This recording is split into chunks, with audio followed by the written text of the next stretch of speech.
Hey, Editing Mirror here. It's been a while. Again.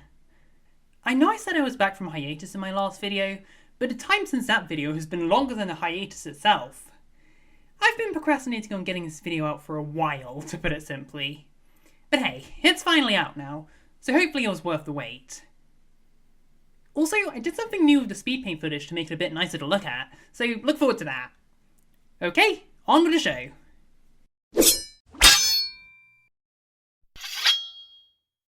Hey, writers in the audience! Do you ever just snuff one of your OCs off the face of the story? Does the guilt of your dead OCs weigh down on you every night when you sleep? I mean, you probably removed them for a good reason, but at least give them a proper burial. So any writers in the audience can attest that their stories are always changing, and the characters in those stories are no exception. New designs, new plot beats, new character traits, all that good stuff. But sometimes, you come to the point where you want to replace things in your story. You know how it goes. You had an idea, but then you later realise it sucks, so you had to get rid of it, or maybe swap it out for something better. Maybe you think that this character and that character would be better in different roles, so you have them switch places. Or maybe you... I don't know, burn your whole story to the ground and start fresh? I mean, you do you, of course. So I've recently had an experience replacing characters with a little story of mine. It's tentatively called Aladria Chronicles, but chances are I'm going to change the name of the world, or even come up with a new story name. But anyway, this here is my main OC story, the one I'm most passionate about. And the basic idea is, what if RPG adventure parties were the norm of society? So naturally, our leading group of protagonists consists of a fantasy RPG party. And when I first made the party, it consisted of these four: the swordsman Kylan, the summoner Asier, the bard archer Cypress, and the mage Nerissa. But more recently, I've wanted to make some changes to the party lineup, for one simple reason. There were 3 boys and 1 girl. I know that's a common setup for classic RPG parties, but I didn't feel like doing that anymore. In the name of gender equality, I wanted the party to have 2 boys and 2 girls. And I couldn't see myself gender swapping one of the characters, so that left me with no other choice. Somebody was going to have to leave the party to make room for a new female character. It couldn't be Kylan, he's the main protagonist. And it couldn't be Cypress either, he's my baby boy and I love him. So the fate of being removed from the party fell on Asier. Which was kind of a hard decision, because he was definitely the fan favourite when I first introduced the party. But as much as my friends liked him, I wasn't as attached to him as the others anymore. He was kind of the weakest link. But all that aside, this party's got an empty slot to fill. And I don't think it's going to refill itself, so let's head off to the drawing board. So this video's kind of weird to script, because I recorded this footage back in September, and I'm writing the script in November with no memory of what the heck I was doing. So I'm having to look back at the Speedpaint to remind myself of the whole process. Like I often do when making a new character, I started a project in my sketchbook. It's not every day that I have to retroactively add a new character into a long-established group, but it's actually surprisingly easy. There was really one main thing to consider. What's this group missing? Any good team of characters needs to have varieties so that they can stand out from each other, while also being cohesive together. And that sounds like a lot, but it's pretty straightforward. So the current members of Kylan's party have 2 main things to set them apart: their clothing styles and their colour schemes. Being RPG characters, it makes sense that they'd each have an outfit that embodies their class. And hey, that gives them all a pretty distinct style. And each of the characters has their own main colour to associate them with: blue for Kylan, red for Nerissa, and green for Cypress. So for this new party member, I knew right away what her class was going to be. This party is really lacking in the heavy armour department, so I wanted to make her a paladin. So my first goal was to design some knight's armour for her, and my second goal was to give it some mirror art style flair. A lot of artists nowadays love to complain about drawing armour. It's practically become the new hands. But I am not one of those people. Dare I say it, I actually find it kind of fun. Going into making a new design, I wanted to make sure I had some references at hand. For this character, I had the vision of a blonde, confident knight lady. And right away, that idea reminded me of 2 characters: Adea from Bravely Default, and Matilda from Fire Emblem Echoes. So I pulled up some images of those 2, and I got to work. Oh yeah, and I should probably mention this girl's name. While I was working on the design, I kind of just came up with the name Arabella, but later on in the Speedpaint, I decided that I liked Aladria a lot more.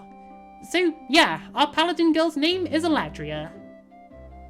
Overall, the sketchbook design went pretty smoothly, and I really liked the end result. My favourite part is probably the hairstyle. I had a lot of fun with that.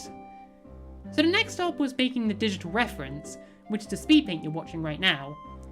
That was mostly just translating the design from my sketchbook, but the biggest thing was deciding her colour scheme. That was pretty easy.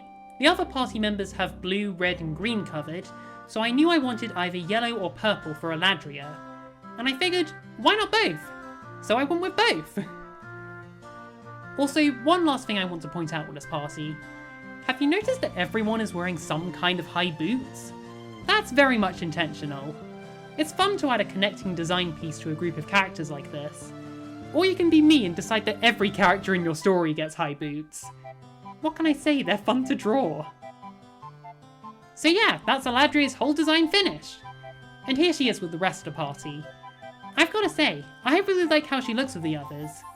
I think this is the happiest I've been with Kylan's party since their inception. Even if I'm still struggling to find the right shape for Aladria's boots. So now that I've shown you what Aladria looks like, how about I tell you more about her character? And while I do, feel free to watch the Speedpaint of Aladria's first fully rendered art. That's what's playing right now.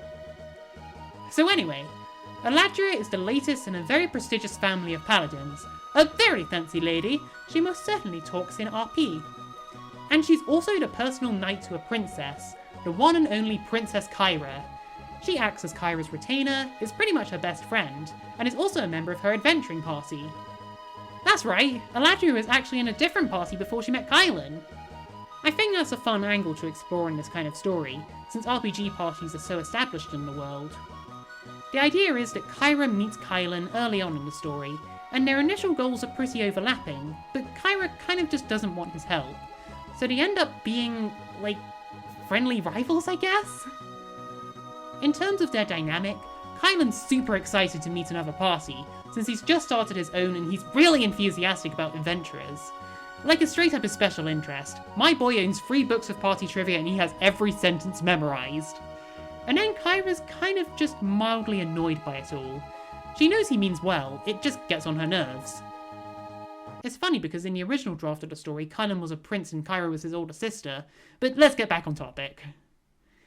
Basically, what happens is that Kyra, Aladria, and the rest of their party cross paths with one of the main antagonists. They get into a fight, but then they lose.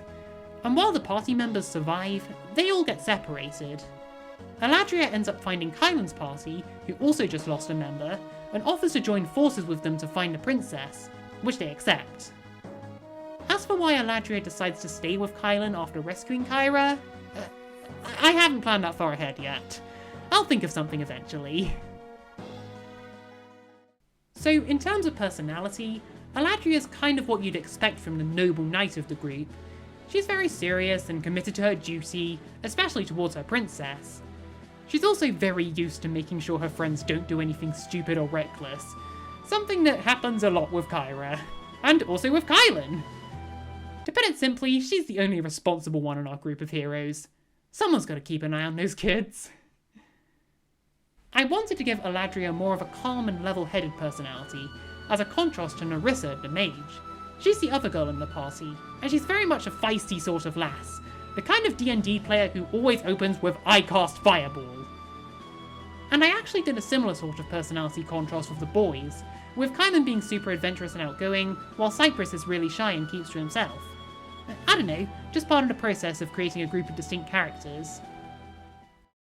Also, I do quickly want to bring up my favourite personality quirk that I gave to Aladria. Like I said before, she's quite a fancy young lady, being from a noble family and all that. Because most of the people she talks to are very posh, from Kyra to the other royal knights, she talks to everyone like they're nobility, no matter how much of a low-class commoner they are, which tends to lead to conversational mishaps. Basically, what I'm trying to say is that she sucks at communicating with anyone who isn't posh. I mean, I can't even communicate with posh people, so at least she's doing better than me. So that's the whole rundown on Aladria finished. But I do want to answer one more question before the video ends. What about Asier? What happened to the character who I removed from Kylan's party? Well actually, who says I removed him at all? The idea I'm working with is that Kylan and Asier were childhood friends, and when Kylan first decided he was going to make his own adventuring party, Asier was the first member. And early in the story, they meet Nerissa and Cypress, putting together the original party of 4. But remember when I said that Kylan's party lost a member around the time that Aladria was separated from Kyra? Yeah, Asier ends up getting separated from Kylan pretty early in the story. So then the party of 3 meets Aladria, and she becomes the new 4th member. But I do want Asier to reunite with Kylan later on, and he remains as an ally throughout the story. I'm thinking he either becomes a 5th party member, or maybe there's some kind of party assist system, where you can pick a 5th character who isn't a full-fledged party member but still joins the party in battle. Asier would be a good fit as an assist, and maybe Kyra would too, depending on where the story takes her. I don't know, that's just me rambling. And that's the end of the video! Thanks for letting me ramble about my OCs for 10 whole minutes. For the question of the video, who's your favourite member of Kylan's party, and why? For legal reasons, I can't choose between any of my children, but I'd love to know you guys' favourites.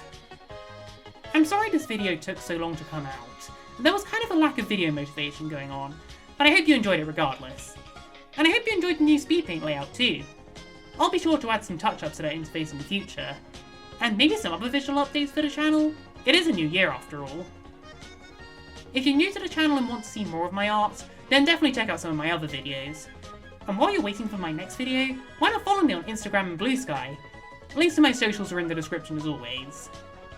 As for my next video, I'm actually not going to promise anything this time. I might finally share the wrong train story, or I might do something else entirely. We'll just have to wait and see. But that's all from me. Sorry it took so long, but I hope you enjoyed my first video of the new year. Here's to however many more. What, you think I can accurately gauge my video output in the foreseeable future?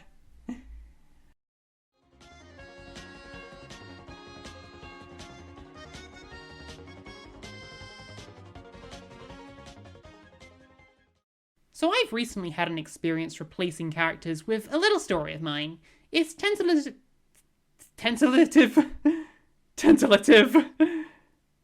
What even was that? And right away, that idea reminded me of 2 characters. Adea from Bravely Default, and Mafilda! Dang it, Mirror! You know that's not how it's pronounced! Because most of the people she talks to are very posh people. I never really thought before how hard it is to alternate between my regular voice and like heightened RP mid-sentence.